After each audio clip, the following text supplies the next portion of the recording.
Hi. അപ്പോൾ ഞാനും ആമിതും ഇക്കയും കൂടെ ഒന്ന് വളാഞ്ചേരി ഷോപ്പിൽ പോയിട്ട് വരാമെന്ന് കരുതിയിട്ടാ ഇറങ്ങിയപ്പോഴാണ് നമ്മൾ നെയ്ബറിനെ കണ്ടത്. പഴയ സാധനം മൂപ്പരാളെടുത്ത് പഴയൊരു റൈബാൻ ഗ്ലാസ് ഉണ്ട് കേട്ടോ. ഇപ്പോഴും ആളത് കീപ്പ് ചെയ്യുന്നുണ്ട്. അപ്പോൾ അതിനെക്കുറിച്ചിട്ട് ഇക്ക ചോദിക്കായിരുന്നു. ഇപ്പോഴും ആ ഗ്ലാസ് വെച്ചിട്ടാണ് കേട്ടോ ആൾ പുറത്തിറങ്ങിയിട്ടുണ്ടായിരുന്നത്. അപ്പോൾ ഇക്കത് കണ്ടപ്പോൾ വലിയ അത്ഭുതത്തിൽ ചോദിക്കണം. ഇക്കക്ക് ഇങ്ങനത്തെ കാര്യത്തിനോടൊക്കെ കുറച്ച് ബ്രാൻഡഡ് ആയിട്ടുള്ള ഐറ്റംസിനോടൊക്കെ കുറച്ച് ക്രേസ് കൂടുതലാണ്. അപ്പം ഇതാ ആമിതോട്ട് ഇതാ ഫ്രണ്ടിലിരിക്കാൻ ഇക്ക സമ്മതിക്കാത്ത കാരണം അതങ്ങനെ ഇങ്ങോട്ട് തിരിഞ്ഞ് ഇരിക്കുകയാണ് കേട്ടോ. അപ്പം ആൾ പല വഴിയും നോക്കുന്നുണ്ട്. ഒന്നിങ്ങോട്ട് കയറാൻ വേണ്ടിയിട്ട് ഇക്ക തീരെ സമ്മതിച്ചില്ല കേട്ടോ. അപ്പം എപ്പോഴും വാശി പിടിക്കും ഫ്രണ്ടിലിരിക്കാൻ വേണ്ടിയിട്ട്. ഇപ്പം ഇക്കനെ കുറച്ച് പേടിയായിട്ട് തുടങ്ങിയിട്ടുണ്ട്.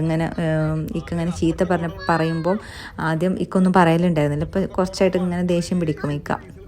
അപ്പോൾ പിന്നെയും പറഞ്ഞ് അനുസരിക്കും. അപ്പോൾ എനിക്ക് അത് തോന്നി ആദ്യം തന്നെ ഇങ്ങനെയൊക്കെ ചീത്ത പറഞ്ഞിരുന്നെങ്കിൽ ആദ്യം തന്നെ അനുസരിച്ചിരുന്നു എന്ന് തോന്നും. കാരണം ഞാൻ പറഞ്ഞിട്ടുണ്ടെങ്കിൽ കുറേ തവണ പറയണം. പേടിയാണ് കേട്ടോ എന്നെ കുറേ തവണ പറയണം. അങ്ങനെ നമ്മൾ നമ്മൾ വളാഞ്ചേരി ഷോപ്പിലൊക്കെ എത്തി. കസ്റ്റമേഴ്സൊന്നും ഉണ്ടായിരുന്നില്ല കേട്ടോ ഞങ്ങൾ എത്തിയ സമയത്ത്.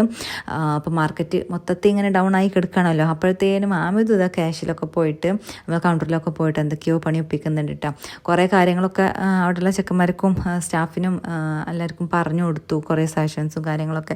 ശരിക്കും പറഞ്ഞാൽ ഇന്നാണ് കേട്ടോ ഞാൻ ഈ ഷോപ്പ് ശരിക്കും മര്യാദക്ക് കാണുന്നത്. അന്ന് ഇനാഗുറേഷൻ്റെ സമയത്ത് തിരക്കായ കാരണം ഞാൻ പിന്നെ കാര്യമായിട്ടൊന്നും നോക്കിയിട്ടുണ്ടായിരുന്നില്ല. ലേഡീസിൻ്റെ സെക്ഷൻ മാത്രമേ ഞാൻ കാര്യമായിട്ടൊന്നും തപ്പിയിട്ടുണ്ടായിരുന്നുള്ളൂ. പിന്നെ കാര്യമായിട്ടൊന്നും നല്ലപോലെ കാണാമെന്നും കൂടെ കരുതിയിട്ട് തന്നെയാണ് കേട്ടോ ഞാൻ വന്നിട്ടുണ്ടായിരുന്നത്. അങ്ങനെ ഞാനും ഷെബിയും കൂടെ കുറച്ച് വീഡിയോസും കാര്യങ്ങളൊക്കെ എടുക്കായിരുന്നു. അതിൻ്റെ ഇടയിലുണ്ട് ഹാമിദ് പോയിട്ട് അന്ന് നോക്കി വെച്ച റെഡ് ഷൂ ഉണ്ട് കേട്ടോ അവിടെ. ഇഷ്ടപ്പെട്ടത് നമുക്ക് പോകുമ്പോൾ എടുത്തിട്ട് പോവാട്ടാ. തൊപ്പിട്ട് നോക്കണ തൊപ്പി നമുക്ക് പോകുമ്പോൾ നോക്കാം. ഇന്നിപ്പോൾ ആളൊറ്റക്കായതുകൊണ്ട് വലിയ ബുദ്ധിമുട്ടുണ്ടായിരുന്നില്ല നോക്കാനായിട്ട്. ആദ്യം കൂടെ ഉണ്ടാവുകയാണെങ്കിൽ ഭയങ്കര ബുദ്ധിമുട്ടായിരിക്കും കേട്ടോ. ഓടിയിട്ടും ചാടിയിട്ടും വേളം ഉണ്ടാക്കിയിട്ടും അതും ഇതും തട്ടിമറിച്ചിട്ടൊക്കെ നല്ല ബുദ്ധിമുട്ടാക്കലുണ്ട്. എന്നെ കൊണ്ട് അവിടെയുള്ള ഓരോ ചെരുപ്പൊക്കെ ഇടിപ്പിച്ച് നോക്കണം കേട്ടോ ആൾ. ഇതൊക്കെ കുട്ടികളുടെ ചെരുപ്പാണ്. കുട്ടികളുടെ ചെരുപ്പാന്ന് പറഞ്ഞപ്പോൾ മൂപ്പരാൾ അത് അങ്ങനെ തന്നെ മാറ്റി വെച്ചു. പിന്നെ ഞാൻ ഓരോ ചെരുപ്പുകളൊക്കെ അങ്ങനെ ഇട്ട് നോക്കി. അന്ന് കണ്ടതല്ലേ.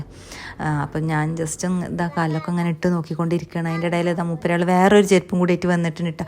എനിക്കറിയാത് കെട്ടാൻ വേണ്ടി ഇമ്മച്ചി അവിടെ നിന്നോ ഇമ്മച്ചി കെട്ടണ്ടെന്നൊക്കെ പറഞ്ഞിട്ട് എത്ര ആയിട്ടും പിന്നെ വിടണില്ല കേട്ടോ. ഞാൻ ഒരുപാട് ടൈമേ അവർ ചെരുപ്പ് ഇടാൻ വേണ്ടിയിട്ട് അവൻ മെനക്കെട്ടു. പക്ഷെ അവനെ കൊണ്ട് പറ്റിയില്ല. ലാസ്റ്റ് പറഞ്ഞു എന്നെ കൊണ്ട് വയ്യാന്ന് പറഞ്ഞിട്ട് അത് ഇട്ടിട്ട് ആള് പോയി.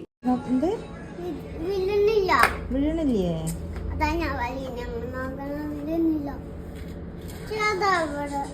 ഒറ്റക്കായ എളുപ്പമാണ് നോക്കാനെന്ന് പറഞ്ഞു കഴിഞ്ഞാൽ മാറ്റി പറയണം കേട്ടോ. അപ്പോഴത്തേനും കൊമ്പത്ത് കയറാൻ തുടങ്ങിയിട്ടുണ്ട്. എന്നെ കണ്ണ് വെട്ടിച്ചപ്പോൾ ആള് എന്താ പറയുക ഓരോ കോപ്രായങ്ങളൊക്കെ കാണിക്കൂട്ടോ ക്യാമറ എടുത്തപ്പോൾ.